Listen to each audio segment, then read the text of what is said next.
So I'm going to start it officially for us. And so I want to welcome everyone. Judith, for joining us today, and for people who are going to watch this afterwards. We're happy that you are here for another Meet the Mentor event. I'm Jean Parker, your host for today's session. I'm both a member and a navigator at Mastrius. Before I kick off, let me give you a quick rundown of what Mastrius is all about. Okay, so really what it is, it's about matching artists with mentors and going on this journey of growth together. And I've been involved personally for 3.5 years, and it is the most incredible experience. And I'm so blessed to be able to meet masters like Karen Wiese and have her help inspire me on my growth. So I would highly recommend it to anyone, and I'm sure Judith would agree as well. We're offering these Meet the Mentor events free so that you have an opportunity to just have a peek inside and see who the mentor is, see who we are. And Mastrius is a community of sharing and support.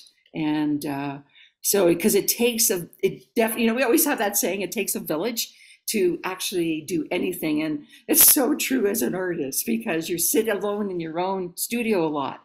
And to have that support, not only of these amazing mentors, but also of the other artists that are on the journey too. I don't see anything that compares to it. So I know that's not what they wrote, but that's what I feel. So there you go. And I did do the housekeeping thing already. And so now we're going to get started. And so this is Karen Wiese here with us today. And I am going to share, as if everything works out all right, because then I can't do a bio better than already shows here. And because we are artists, we are visual as well. And so just want to kind of jump in, and this is not about the topic today. This is about, in this moment, this is about Karen. And so Karen's focus is with emerging artists inside of Mastrius. And she brings this really unique perspective of how to make these palette knives dance. And that's the only way I can say it. I know I've been working with Karen for a while, and before I started with her, I thought of palette knives were just like, you put that top layer on with them, but she sings with them, and you start to build that confidence that you can sing with them as well. And she works in this abstract space where she's taking these. You can tell that it's a landscape. You can tell it's something, but it's almost magical, is what I see there. And so if you need to come in and really dig into what Karen has to offer, this is a page that you could come into on mastrius.com and see the details. And here's some of the works of art, besides the ones that are sitting behind her, that she's just displaying. And her expertise, it's not only in the world of the technical, she also has built her own successful business as well. And that's part of what we're looking for our mentors to talk about. It's the journey around the art, but it's also the journey around, how to make it successful. How do we get our story out there?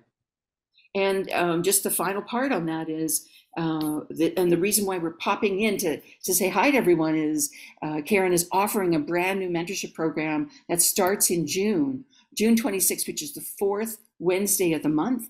And yes, don't be worried about when we say mountain time. That's the time we just kind of sit in here. So it starts at 4 o'clock Mountain Time. But if that's not yours, you can also look here and see what time zone that would be for you. And so how it works is, and then we have a little bit more about, so maybe I'll just talk about this for a second.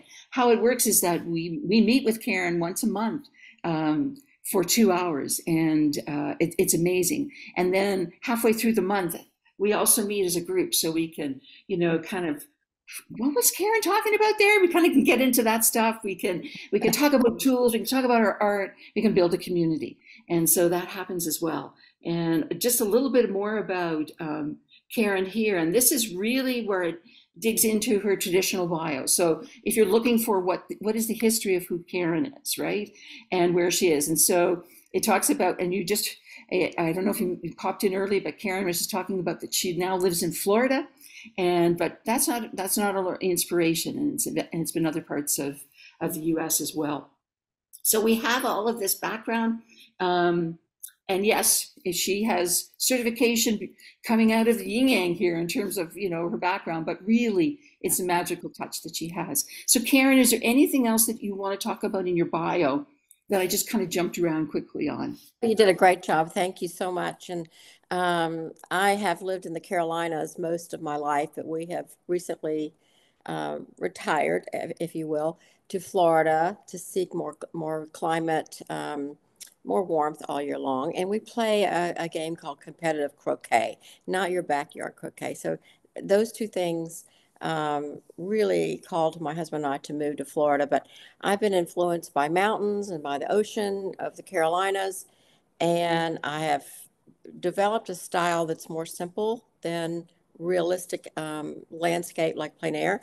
But I use the plein air, I use the landscape to do some of these transitioned pieces from what you see back here on this side is more realistic. Let me move so you can see it. There you go. Yes, we can see it now. Then that colors, design, pieces of it into something abstracted. This one, I'm backwards, like this one. And so you see the influence, the realism marries with the abstract that I'm interested in, but yet the bones are there, and we just completely go to a space where we are comfortable as artists and have interest. And Jean is a perfect example where she has used realism and transcended it to more abstraction, and it's just as fun. It's fun to experiment and see how far we can push it. And pushing is my big word. How far can we push realism into something that is more to our excitement, that we want to see us, our hand, our heart, our minds create. And here we are. We're here to learn, we experiment, and everything is about experimentation. So I will guide you through that. And what's really interesting about your topic that you picked today, it really resonates for me, Karen, and that is, I think a lot of people get worried about abstraction because they don't know how to go into it. And so your topic today is pushing the abstractive piece while holding on to the seven truths of design. And I think that's a really good topic to introduce because people are scared to go, well, what do you mean? I just put squares on the thing, or do I? And Yeah. it's like, how do you actually get into it? So You'll if have to know your seven foundations, and that starts with drawing. As a child, we draw stick figures, and we still draw, and that's a part of it. And then we have to see things that make these squares, shapes that we're talking about, triangles, rectangles, shapes. The trees are sort of cylindrical. They could be round. They could be oblong. Those are shapes, and so we have to see that. Sometimes we have to see the shapes by squinting. And then we have to use color. And then we have to use design and all these foundations that we know. We have to manipulate the paint. I love to manipulate the paint with a palette knife, but definitely you need the brush. When you need to manipulate some things, you have to have a brush. And then the palette knife is there as your frosting on the cake kind of thing. And you learn to use that manipulation to your advantage. Sometimes you blend with a palette knife.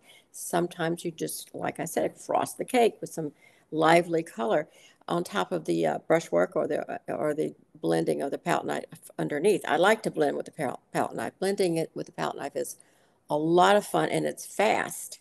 So you don't get so caught up with the brush, brushing it to the point where it's what people call it's gray or it's muddy or something that they don't like. So we learn to manipulate that paint where we can see the paint doing the work for us. Enjoying the video? Don't forget to like, subscribe, and click the bell to be notified when new Masteries videos are added. Okay, you've introduced, Karen, some of the truths, right? The drawing, the shapes, the color, the design.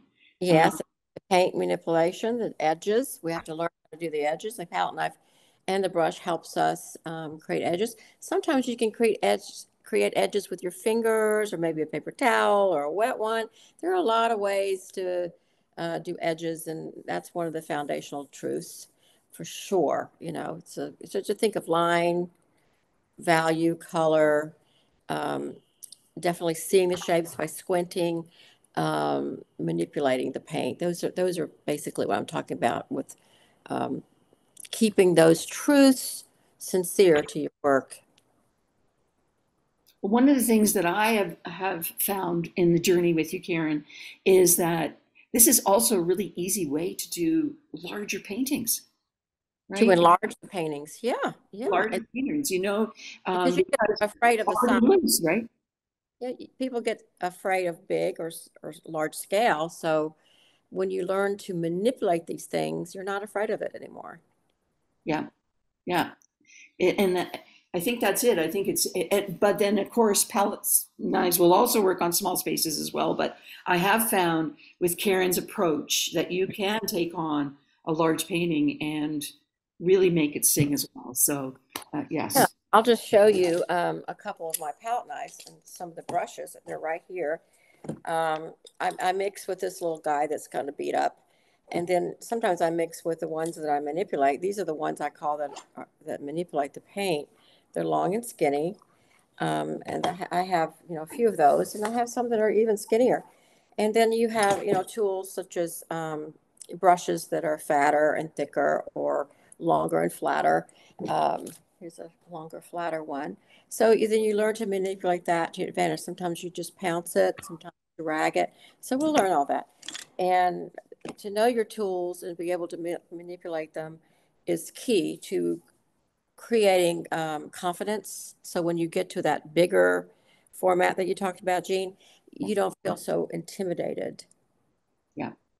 And the other thing that you you really focus on is this balance between creating that thick pigment and also the glazing that actually helps pop. So once you've got your basics down, you're using these layers to also help tell that abstracted story. It's so true. You build up from the very beginning, and that's very thin, and sometimes it peeks through, and you want to be able to see that first layer. You want to build up around it and create this history of the painting and eventually the story of the painting. So, Judith, I know you're here with us, and so I don't know if you've got any questions that you might want to pop in. I am just so interested in, you mentioned going to a larger format and that how using abstraction can help an artist move to a larger format. And my largest one has been, I think, like 16 by 20, but I want to try some large, to me anyway, larger 24 by 24, something like that. Yeah. So I'm really excited to hear about that and how that might work. Yeah. In my experience, I do better with larger. I don't know. I just have more space to control paint, and actually, you can deconstruct it. When we're small, you can't go in there and mess with it. And what I call deconstructing. Sometimes I scrape and then reapply it, and I can do that when it's bigger. So when you learn to be confident about the scraping up, reapplying it, you can do that with a small one, but you can do it much easier and faster with a larger one. And sometimes I just force my students to go big or go home, just try it and see what you think. And then that gives them a lot of confidence because there's more space to try things. Sure. It would feel more forgiving, I think. Yeah. That's exciting. You want to give yourself permission to deconstruct. You want to get enough paint on there and you go, oh no, what am I going to do with this now? I'm stuck. Well, you start to just maybe reapplying it, deconstruct it, pick it up, reapplying it, scrape it to see what's underneath. Oh, I like that. Leave it. And then you go on to something else. So I give you. So go ahead, Judith. Yeah, I was just thinking, you work in oil, and I am primarily acrylic right now. So the deconstructing part is I can do it with some tools I am finding. And yes, I will use, whatever is handy, that old crapped out credit card to scrape things or the edge of a palette knife. Yes. But acrylic dries so much faster and oil is you can use a little something in it to make it less dry, faster, right? You can add, I don't know what that's called. Retardant. Yeah. Retarder? Okay. Retardant, Yeah. yeah. And Yeah. there's some other things, the credit card is also great to deconstruct, but there's one that I've been interested with my students. It's called the Messermeister. It's this little bowl scraper. It's used for making dough, and then some people use it in clay, and it's round, has a hole in the middle. I guess there's a reason for it, but it's more forgiving with the paint, so that if you just pick it up and put it back on, it's got a nicer edge. So there's some other tools like that that I'll introduce, and that might be really good for acrylic since it's you sort of want it to dry a little bit, don't you, Judith?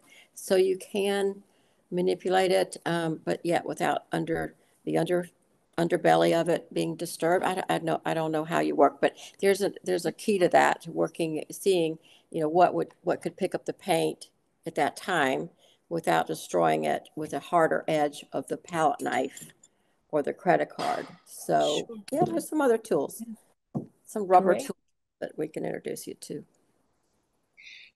Thank you. So we were just going to do a quick little introduction for Karen. And so, Karen, is there anything else that you think you want to share around, either something around technique that you've just introduced, or maybe how you mentor students before we kind of wrap this up?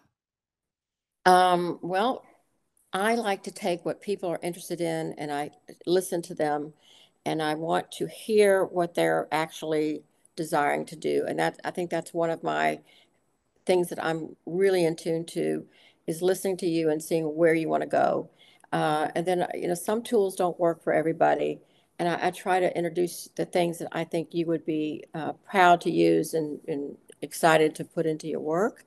I think listening for me is the key thing. I've also mentored with a whole lot of people myself, and still Mhm. paying a lot of mentors that people I consider mentors when I get the opportunity. And I'm always picking up things from them. It's a sharing community.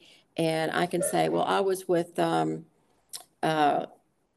just recently, I went to France and I was with C.W. Monday, who is my mentor. And he introduced to me a few things that I didn't know. And I realized he uses a lot of paper towels and tissues.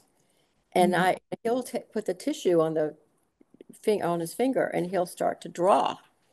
And that was new to me. So, well, I never tried that. So what I'm saying is we just pick up things from each other, and sometimes I pick up things from you guys, and then I'll say, what if you try this, and what if we all try this, and see what we get, and we share that. And that's the biggest key, and that's the takeaway that I want you to know. That's awesome. Thank you. So we are going to wrap it up. And so we really want to thank Karen for taking the time today to introduce herself. And just so you know, Karen has been a mentor for us. And that's why I know her, in terms of the experience of learning from her inside of Mastrius. So this is just a new group that's starting up. And you can catch this on our YouTube channel. And if you want to learn more about mentorship, go to mastrius.com. And if you're not quite ready for a mentorship group, you can try our basic membership, which gives you access to live weekly events, art supply discounts, and more. Just come in, start to see. And once you're in, you'll see what the fit is for yourself. And so we also have in the chat Karen's email, in case you have a specific question, but I'll give that to you for those that are not here. And it's actually the best one I've ever heard. It's so simple. It's Karen@weis.com. And Weis is spelled WEIHS. And in terms of, if you have any questions for Mastrius, or how to get set up with Karen, click into registration@mastrius.com. And it's registrations with an S at mastrius.com. And there's so many people there ready to help. And we would love the artists who are not present inside of our community to come join us. And so I think that was all I had to wrap it up. Is there anything else, Karen, you wanted to say at the end? You did a beautiful job, Jean, and I'm so proud of you for articulating what we're doing so well and being my navigator. I'm very excited that you're my navigator, because you weren't last time. You were part of the group, and now you are going to be actually my mentor with tech. So that's very Well, important as good as I can help you, or I'll get help. Don't worry. to know that Jean is there to help not only me but you, because this is a big step for a lot of people. I've graduated to tech, pretty easily, and I think you will too. It's because Jean just makes it so easy, and Mastery just makes it so intriguing with all they offer with the other artists and the marketing part of the art and where you're going to go with your art. I mean, that's all there. Masterist does that for you. It's just a great, great platform. So welcome. Yes. And Yes. Welcome. And Judith, thank you for being our live audience today. We know lots of people will watch this after, but it's always great for someone to pop in and to talk to us, and your smiling face is great. So thank you. Thank you for being here. So much. Thank you for having me. Oh, Very you're nice. welcome. So nice. Great. Thank you, Jean. Take care, everyone. Thank you. Bye-bye. Bye-bye. Bye-bye.